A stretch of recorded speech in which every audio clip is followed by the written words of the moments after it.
Part 1. The Secret of Medieval Houses. How they stayed warm in winter. When we think of medieval homes, we usually imagine cold, drafty huts barely able to withstand harsh winters. But the truth is very different. Medieval people, despite lacking modern heating, developed incredibly clever and effective ways to stay warm. Ways that would surprise even modern architects today. Imagine yourself walking into a small village in northern Europe in the 13th century, where winters were extremely cold, rivers froze, and snow covered everything. Each house here held a remarkable secret to keeping its inhabitants warm and comfortable. The first and most important secret was building their homes partly underground. This might sound strange at first, but medieval villagers dug their homes about 2 to 3 feet into the earth. Imagine entering a house where the ground outside is at your eye level and the floor inside is lower than the ground outside. Why did they do this? The answer is simple. The earth stays warmer underground than on the surface, and these partially. Underground homes could stay around 5 to 10 degrees Celsius warmer than houses built completely above ground. Even today, this method is still used in modern eco-friendly homes to save energy. But building houses partly underground was just the beginning. The materials they used to build their walls were equally important for staying warm. Without bricks or concrete, medieval people used a method called wattle and daub. This involved weaving sticks or twigs together tightly, the wattle, covering them with a mixture of clay, straw, and even animal dung, the daub. Although using animal dung might sound unpleasant, this natural mixture provided excellent insulation, keeping the homes warm and protecting them from moisture and insects. Walls made from wattle and daub were as effective at insulation as modern fiberglass insulation used today. What about windows and doors? Why old houses in rural areas often had very small windows? This wasn't an accident, it was essential. Small windows let in just enough light and fresh air, while keeping most of the warmth inside. Big, airy windows might be nice in the summer, but they let too much cold air in during the winter, making it very difficult to keep the house warm, even. The doors were intentionally small and tight-fitting, so much so that adults often had to duck when entering the house. At first glance, it might seem this was because medieval people were shorter, but actually, the main reason was to prevent warm air from escaping. Once the doors were closed, the house became almost airtight, trapping heat inside. Another fascinating detail was the roof. Medieval roofs were thick and made of straw or reeds. Initially, you might think this was simply due to a lack of better materials. But actually, these straw roofs effectively prevented snow and rain from entering the house, and provided another layer of natural insulation. Smoke from indoor fireplaces would rise and soak into the straw, helping keep insects away and making the roof last much longer, sometimes even decades. Can you now see how clever and careful medieval people were? Every small detail of their homes was thought through carefully, built from experience passed down through generations living in tough climates. These methods were not random, they came from creativity, adaptation, continuous learning from one generation to the next. Today, as we face increasingly extreme weather and colder winters, perhaps we should reconsider these ancient techniques. Are our modern houses truly optimized for warmth? Could we learn from medieval wisdom to build homes that are warmer, more energy efficient, and friendlier to the environment? So how exactly did medieval families keep warm with such clever construction? What other secrets did their homes hold for surviving harsh winters? Let's continue exploring these questions in the next part. Part 2. The central fireplace. The heart of medieval winter homes. When you enter a medieval home during a cold winter night, the first thing you'd notice is a comforting warmth radiating from the center of the room. That warmth comes from the central fireplace, the true heart of medieval homes and the key to surviving freezing winters without modern heating. Today, warming our homes is easy. With just the touch of a button, heaters instantly bring warmth. But medieval families had no electricity, gas, or modern conveniences. They relied completely on a single, carefully tended fire to survive the long, harsh winter months. To them, keeping this fire burning was not just convenient, It was absolutely essential for survival. So why exactly was the fireplace placed right in the middle of the house instead of along a wall as we usually see today? Let's imagine a chilly winter evening in the year 1300. You step into a small home in a medieval English village. Inside, a family gathers closely around a central fire. The father adds wood carefully. The mother stirs a bubbling pot of stew. And children sit nearby, their faces glowing warmly in the firelight. This central position wasn't chosen by accident. It was intentionally designed based on centuries of careful observation and experience. A fire placed in the middle of the room evenly distributes heat throughout the entire home. Warm air quickly fills every corner, creating a comfortable living space even when it's bitterly cold outside. In fact, medieval fireplaces typically kept indoor temperatures around 10 to 15 degrees Celsius, warm enough to survive even when the weather outside dropped far below freezing. While this might seem chilly by today's standards, it was truly life-saving at a time when winters could easily become dangerously cold. But this central fire was much more than just a heating source. It was also where all cooking took place, ensuring meals were always hot and available. Medieval families prepared soups, stews, bread, and even preserved foods directly over this fire. It served as their kitchen, stove, and oven combined. Beyond practical uses, the fire was also the social heart of the home. Families and neighbors would gather around, sharing stories, passing down traditions, and discussing community matters. It was their social network before social media existed. Around this fire, relationships were built, lessons were learned, and knowledge was transferred from generation to generation. Because the fire was so crucial, it was never allowed to die out completely. Medieval families took turns during the night to make sure the fire stayed alive, carefully adding logs at regular intervals. They understood that if the fire went out, the house would quickly become dangerously cold, and it would be difficult to reheat again. Thus, keeping the fire burning was a serious and vital responsibility for every family member. Interestingly, medieval fireplaces didn't have chimneys like we know today. Instead, smoke often lingered inside the home. This might sound uncomfortable or unhealthy. Medieval villagers actually used this to their advantage.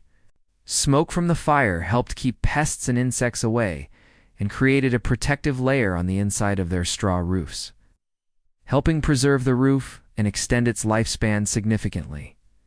However, living with smoke indoors wasn't always easy. People had to carefully manage the fire to avoid becoming overwhelmed by smoke. They learned to use drier wood to minimize smoke, and also built houses with small openings near the roofline to slowly release some smoke without losing much heat. Medieval children learned early on how essential fire maintenance was. At a young age, they were taught how to safely add wood, read the condition of the fire, and understand signs like smoke, color, and flame height. These were critical survival skills in a world without electric heaters or gas stoves. Elders often passed these lessons to the younger generation around the fire, making it an essential part of education and family bonding.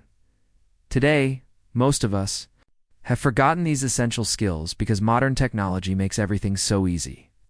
But what happens if we lose electricity in a storm or disaster?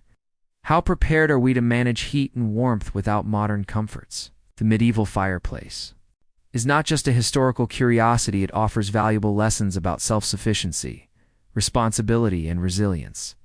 It teaches us the importance of community, teamwork, and practical knowledge in challenging situations. Could we benefit from reintroducing some of these medieval heating methods into our lives today? Is there something valuable to learn about? Simplicity, sustainability, and self-reliance from medieval families and their central fireplaces. As we continue to explore the secrets of medieval winter survival, you'll discover even more incredible methods these resourceful people used to stay alive in the harshest conditions imaginable. Keep reading and learn more about the hidden wisdom from medieval times that could still help us today. Part 3. Animals Indoors, the living heaters of medieval homes. If you stepped inside a medieval home during winter, one of the first things you might notice besides the warmth from the central fire is the surprising presence of animals sharing the living space. Imagine cows, sheep, pigs, chickens, or even goats, calmly resting under the same roof with the family. Strange as it sounds, medieval families had very good reasons for bringing livestock into their homes: warmth, survival, and practicality. Today, keeping animals inside the house might seem bizarre or even unsanitary. But medieval people understood something very important. Animals naturally produce heat. A single cow, for example, can generate as much warmth as a small heater. Add a few more animals and you've created an efficient, natural heating system that helps keep a home comfortable during freezing winter nights. Let's travel back to a typical medieval village in Northern Europe around the year 1300. It's late December, the coldest part of the year, and outside temperatures dip below freezing every night. Inside a small house, a family has arranged their cows and sheep in a specific corner close to where they sleep. Nearby, chickens roost quietly in a wooden box. Maybe a pig or two settle comfortably into straw bedding. Each animal is strategically positioned. Cows large and warm occupy the best spots nearest the family sleeping area. Smaller animals like sheep and pigs are placed near storage areas, their body heat gently warming preserved foods and vegetables, helping prevent them from freezing. But medieval families didn't just randomly place animals indoors. They carefully planned every detail. They understood how animal heat could rise and circulate, warming the entire home. In fact, recent studies have shown medieval families intuitively created natural convection currents within their houses. The warm air from animals would rise, circulate around the room, and create a gentle heat flow, effectively turning their homes into natural heating systems. Of course, having animals indoors required careful management to remain practical and hygienic. Medieval people were surprisingly good at handling this challenge. They built special areas for animals, usually slightly lower than the human living areas, separated by wooden partitions or barriers. The floors of these animal zones were cleverly designed with layers of straw, ash, and dirt. This layering absorbed waste and moisture, preventing odors and creating an early form of composting. Turning waste into useful fertilizer for spring. Planting families often rotated the straw frequently to keep things clean, dry, and odor-free. Although modern sensibilities might cringe at the thought of living alongside livestock, medieval people saw this as a completely normal part of life. Their health and comfort depended on this practical, symbiotic relationship. Interestingly, having animals indoors also created something modern science calls a primitive greenhouse effect. Animal breath and body heat released moisture into the air, creating an ideal humidity level inside the house. This helped prevent dryness, kept wooden structures from cracking, and made breathing easier in cold, dry weather. Amazingly medieval. Villagers naturally maintained ideal indoor humidity without any technology. Managing animal warmth wasn't left to chance. Medieval villagers took animal heating so seriously that they even had animal heat inspectors whose job was to determine the best animals to keep indoors based on size, age, and health. Official village records from medieval times document disputes between neighbors about sharing a particularly warm animal. They developed an early rating system. A cow was worth multiple sheep or chickens in terms of warmth generated, and everyone knew exactly how valuable each animal was. Additionally, medieval families carefully fed their animals to minimize odors and manage waste. They knew which types of feed reduced unpleasant smells and kept indoor air quality healthy. Through trial and error over generations, medieval villagers developed methods we might now consider early forms of agricultural science or animal husbandry expertise. Yet beyond practicality, having animals indoors strengthened emotional bonds within the community. Children learned responsibility by caring for animals, understanding their importance, not just for food or labor, but for survival. Families developed strong emotional connections with their livestock, treating them almost as partners in surviving the harsh winters. Consider the nightly routines of a medieval family: feeding animals, checking their bedding, arranging straw, and ensuring all the animals were comfortable. It was a shared responsibility. Parents and children worked together, each person contributing to the household's warmth and survival. This daily cooperation taught invaluable lessons about teamwork, empathy, and mutual dependence. Today, we might never consider bringing a cow or sheep indoors to stay warm. But there's something important to learn from medieval families. They knew the value of working closely with nature, leveraging natural resources and animal companions in practical and sustainable ways. In an era when we rely heavily on electricity and modern technology, revisiting some of these medieval practices might remind us about simpler, more sustainable ways to live. Imagine what might happen if modern heating systems failed during a severe winter storm or prolonged power outage. Would we know how to maintain warmth and survive without our usual comforts? Medieval wisdom suggests we can learn a great deal from their simple yet ingenious methods of managing warmth through animals and carefully planned living spaces. In conclusion, while animals living indoors seems unusual from our modern perspective, medieval families showed remarkable adaptability, creativity, and practicality. They mastered the art of creating warmth from natural sources, ensuring not only survival through bitter winters, but also building stronger family bonds and community relationships. Next, let's explore another fascinating area of medieval winter: survival, food storage, and preservation. How exactly did medieval villagers keep their food fresh without refrigerators, even in the depths of winter? Join me in the next part to discover more surprising secrets from the past.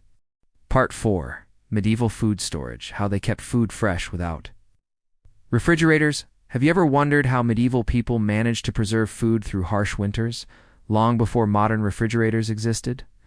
Today, we rely heavily on electricity and refrigeration to keep our food fresh, but medieval families had none of these luxuries.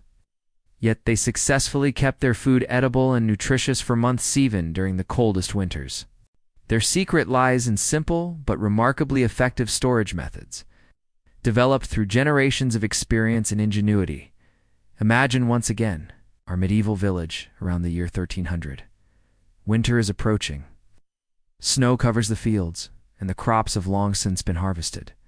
If the villagers didn't have a reliable way to preserve food, starvation would quickly become a real threat.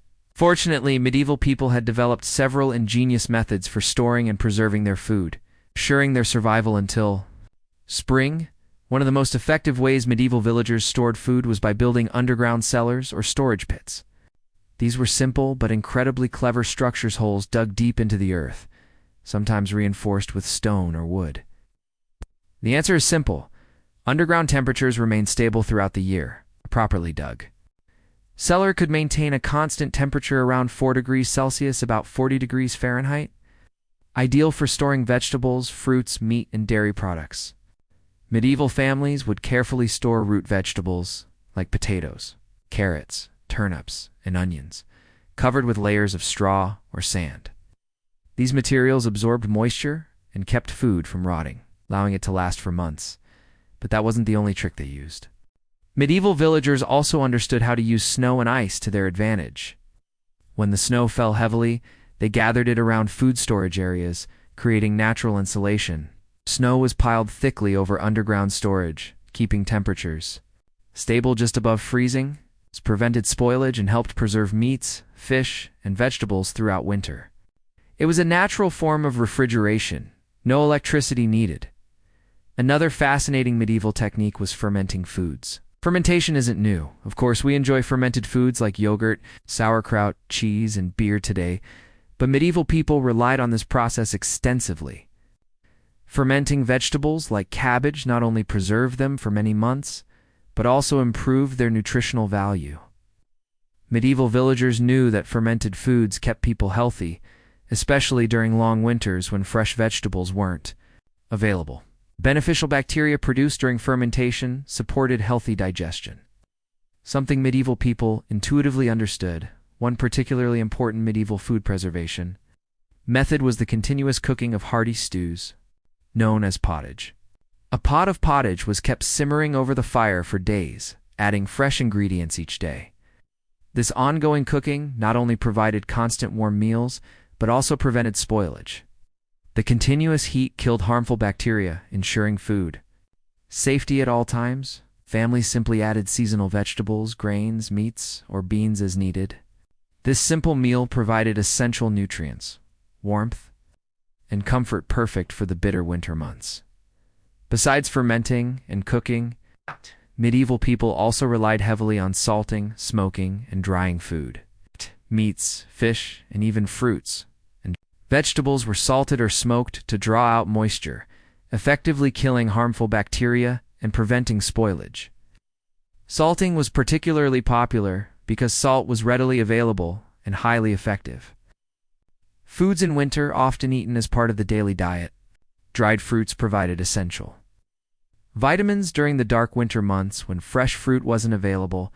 You might think these methods sound simple, but medieval families had sophisticated knowledge passed down through generations, and they knew exactly how much salt to use, how long to smoke meat, or precisely how dry food had to become before storing it safely. Medieval housewives and farmers understood through trial and error what methods worked best for different foods. In a time without refrigeration, their practical knowledge was vital to survival. Food preservation also created a sense of community in medieval villages. Families often shared communal storage pits, exchanging techniques and skills and helping each other prepare for winter. This communal effort strengthened social bonds and ensured the entire community's survival. Even today, communal cooperation around food preservation can teach us valuable lessons about teamwork, generosity, and mutual support. Interestingly, modern science confirms many medieval techniques were highly effective and remarkably advanced. For their time, the fermentation processes medieval families relied upon created healthier foods rich in probiotics. Their underground storage methods, using natural insulation from snow and earth, remain highly effective today, especially in areas without reliable electricity, as we face growing concerns about sustainability, climate change, and potential disruptions to modern infrastructure. There's increasing value in revisiting these ancient methods. What if we lose power during winter storms? Could we effectively store food without electricity? Medieval wisdom offers practical solutions methods tested over centuries, proving that simplicity and natural processes can be highly effective and reliable. By revisiting medieval food storage and preservation techniques, we not only gain insights into history, but also practical knowledge, useful even in today's world. These ancient methods teach us resilience, adaptability, respect for the natural resources around us. In the next part, we'll explore another vital element of medieval winter survival: their specialized winter diet. What exactly did medieval villagers eat during the harsh winter months, and how did their diet help them endure the extreme cold? Continue reading to uncover more surprising secrets from the past. Part 5. What medieval families ate in winter. The secret to staying healthy and strong. Have you ever wondered what medieval families ate during the freezing winters to stay healthy and full of energy? Without supermarkets or imported foods, medieval villagers had to rely on their carefully preserved supplies and a well-planned diet to survive until spring. Their winter meals weren't just about filling their stomachs. They were carefully designed to provide enough calories, nutrients, and warmth to survive harsh conditions. Picture yourself once again in our medieval village during mid-January. Outside, the snow piles up, winds howl, and temperatures plummet. Inside each home, however, families gather around their central fire, enjoying hot, nourishing meals that sustain them through the brutal cold. But what exactly were these meals made of? At the core of the medieval winter diet was a hearty dish known as pottage. Think of pottage as a thick, nutritious stew, constantly simmering in a pot placed over the fire. Medieval villagers threw into this pot whatever ingredients were available: root vegetables, dried peas and beans, salted meats, grains, and even leftover scraps. Each day, more ingredients would be added, ensuring that the pot never ran empty. This continuous cooking made the stew incredibly safe to eat, as the constant heat killed harmful bacteria and prevented spoilage. The beauty of pottage wasn't just its practicality, but also its nutrition. This dish was packed with fiber, protein, vitamins, and calories, exactly what villagers needed to survive the intense winter cold. Modern nutritionists have studied similar traditional stews and found them exceptionally balanced, often healthier than many modern meals. Pottage provided sustained energy, warmth, and satisfaction, allowing medieval villagers to remain healthy even in tough conditions. Bread was another crucial part of medieval winter meals. However, their bread differed greatly from today's fluffy, white loaves. Medieval bread was dense, hearty, and made from coarse grains like barley, oats, rye, or whole wheat. Villagers baked bread regularly in communal ovens, often preserving loaves by drying them slightly to extend their shelf life. This dense bread provided complex carbohydrates, essential for lasting energy throughout cold winter days. Fermented foods also played a significant role. Villagers regularly consumed fermented vegetables, such as sauerkraut made from cabbage. These foods weren't just delicious. They improved gut health and boosted immunity, protecting villagers from illness, a crucial advantage during winter. Months when illnesses could quickly become life-threatening. Fermented dairy products like cheese and yogurt added protein, fats, and valuable probiotics to their diet. Beverages like ale and beer were more than just enjoyable, they were nutritional essentials. Medieval beer was often thick and hearty, providing additional calories and essential nutrients. Drinking beer was safer than water in many areas because fermentation killed harmful pathogens. Children and adults alike drank weaker beers daily, maintaining hydration and nutrition simultaneously. Fatty meats were also important in winter diets. Preserved pork, salted beef, smoked fish, and even dried poultry provided essential fats and proteins. Fat provided critical energy and warmth, helping medieval families maintain body temperature in freezing weather. Meats were preserved meticulously, using methods like smoking, salting, and drying, ensuring families had a consistent supply throughout winter months. Interestingly, medieval villagers had intuitive knowledge of dietary needs that modern science now fully supports. Their diet was rich in proteins, healthy fats, fiber, probiotics, and complex carbohydrates.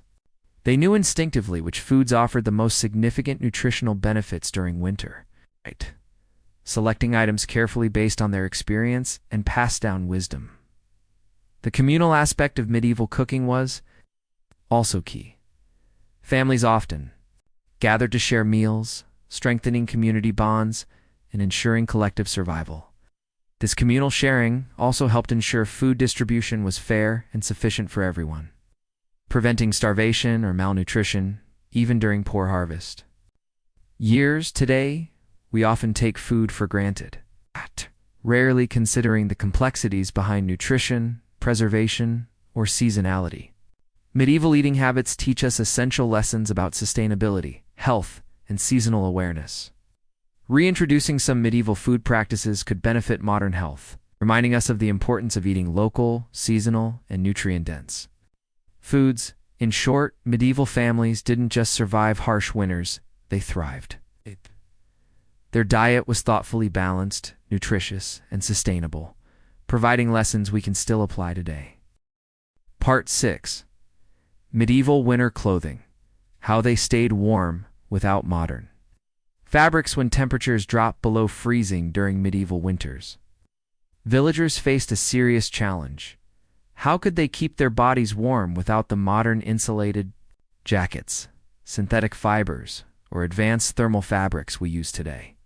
The answer lies in their incredibly practical, clever, and natural approach to clothing methods that kept them warm and dry. Even in the harshest conditions, imagine our medieval family getting ready to step outside on a freezing winter morning. How exactly would they dress to handle the bitter cold? It all came down to clever layering, practical fabrics, and natural insulation techniques they developed over generations. First, medieval clothing relied heavily on wool. Wool was their miracle fabric: warm, insulating, water-resistant, and naturally durable. Villagers wore multiple layers of woolen garments, starting with long woolen underwear against the skin. Wool naturally wicks moisture away from the body, keeping skin dry and reducing the risk of hypothermia. These base layers were never washed frequently because lanolin, a natural oil in wool, provided extra waterproofing and insulation. Over this first layer, medieval people wore thicker woolen tunics, dresses, or coats. These middle layers provided further insulation, trapping body heat effectively. On extremely cold days, villagers added extra layers, piling on garments until they achieved sufficient warmth. Unlike modern clothing, medieval garments were intentionally loose-fitting, allowing layers of air to be trapped and heated by body warmth, creating natural insulation. Another remarkable technique involved adding straw, dried grasses, or moss between clothing layers. This might seem odd today, but these materials provided excellent additional insulation, especially around feet, hands, and torso areas. Moss, in particular, was highly absorbent and helped keep the body warm and dry, even in damp conditions. Modern outdoor enthusiasts occasionally adopt similar techniques, proving the timeless effectiveness of medieval practices to ensure clothing remained waterproof. Medieval villagers treated fabrics with natural materials like animal fat, beeswax, or tree resin. These coatings helped repel rain, snow, and moisture, keeping their clothes and bodies dry. Animal fats were widely used, carefully rubbed onto outer garments regularly to maintain waterproofing. While the idea of rubbing animal fat onto clothing sounds strange today, this practice was common, highly effective, and essential for winter. Survival medieval footwear was equally practical. Thick leather boots lined with wool, fur, or straw provided essential insulation and protection against frostbite. Footwear was regularly maintained by applying layers of animal fat or resin, improving waterproofing and durability. Villagers understood clearly that keeping feet dry and warm was critical to overall warmth and survival in winter conditions.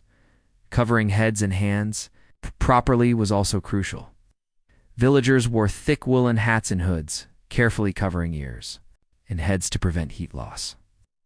Hands were protected by woolen mittens or gloves lined with straw, wool, or moss. Keeping extremities warm was an absolute priority, ensuring comfort, health, and safety during freezing weather. Sleeping arrangements also followed similar principles.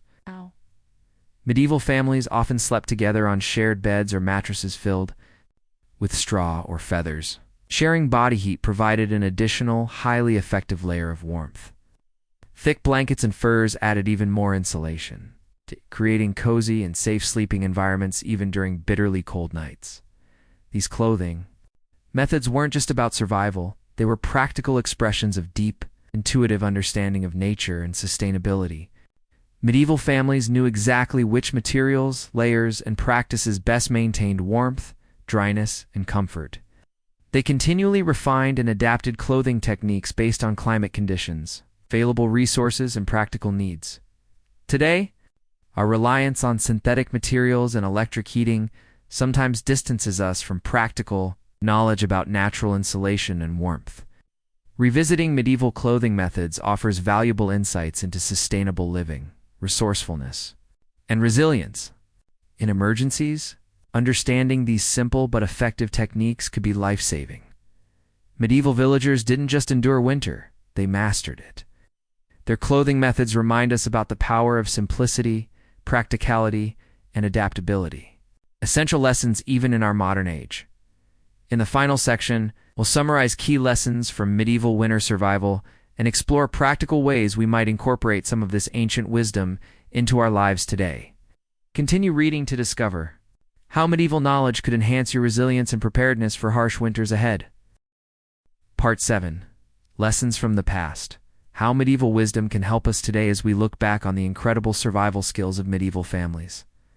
We realize their wisdom is more relevant than ever in a world where we often depend on technology. For comfort and convenience, medieval people remind us of the value of simplicity, resourcefulness, and community. Their homes were designed with nature, not against it. Their food was preserved and shared. Their clothing was practical, sustainable, made with what they had on hand. These lessons aren't just historical curiosities, they're tools we can still use. If you ever face a harsh winter, a power outage, or just want to live more sustainably, consider the old ways. Insulate your home naturally, prepare hearty, simple foods, and dress in layers using natural materials. Remember that the warmth of a family or community, gathering around a central fire, whether literal or symbolic, makes the coldest nights more bearable. By learning from the past, we become more prepared, resilient, and connected to each other into the world around us. Medieval people survived against all odds, not because they had more, but because they knew how to make the most of what they had. Their secrets can still guide us through whatever storms lie ahead.